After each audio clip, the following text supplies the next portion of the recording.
A heart attack, a myocardial infarction.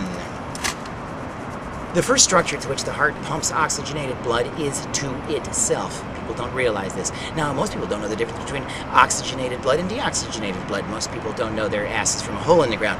This, by the way, is my ass. A hole in the ground would be behind me, a big 5 or 7-story one. But now we're on a tangent.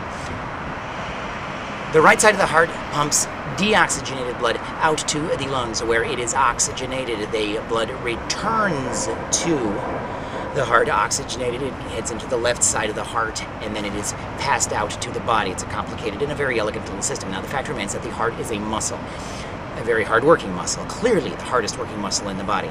In order for a muscle, any muscle, to function properly, it must have a steady and an uninterrupted flow of oxygenated blood. So, as the heart pumps blood out, the first structure, again, to which the heart pumps blood is itself. This miracle occurs by the virtue of the coronary arteries. Now, coronary arteries, kids, are very, very small.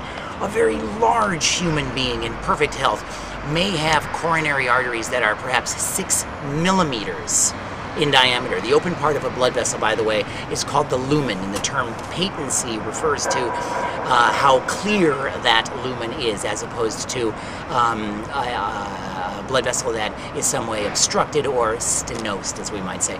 Therefore, let's say we've got some sort of a slob, a big fat one, who doesn't exercise, who lives on fried chicken and potato chips, and maybe even smokes, to just take this to a ridiculous degree. And let's say that this person has a genetic predisposition toward atherosclerotic disease. So this person is developing plaques, if you will, inside of the arteries. Now, kids, this is not like crap building up inside of a plumbing pipe. It's much more complicated, but the fact remains that the lumen of the coronary artery begins to become obstructed to a greater and greater and greater degree. There are some processes which occur. Specifically, one of these plaques breaks loose, and the body responds by trying to clot, because it treats this broken off plaque like any other lesion. It tries to clot, and eventually the artery plugs completely. Suddenly, that part of the heart muscle, which is located downstream from the clot, is no longer receiving oxygenated blood. This is a myocardial infarction. It's a heart attack. It's very painful and can cause all kinds of problems, like death, for example. So we don't want heart attacks. We especially don't want people in important positions, like my cameraman, having a heart attack, or maybe there's an aircraft landing behind me at this very moment. We certainly hope that the flying pilot doesn't have a heart attack. You get the picture.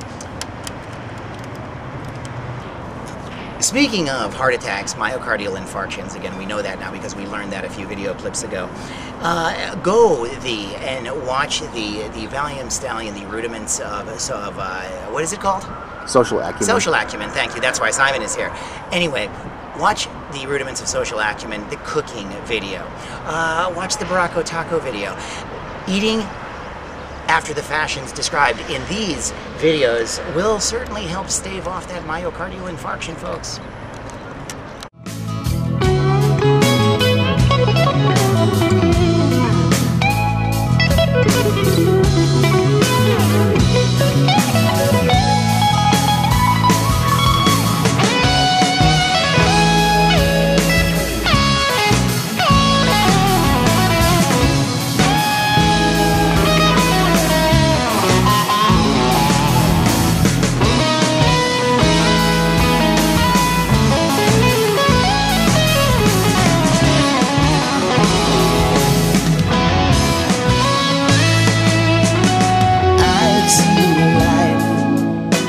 Vision's gotten better with you by my side. The weight of things much greater brought to bear on pride, and begin to comprehend an expression without it, till the places we've forgotten cease to be. Till I look at you and my life's all I see. Yeah, my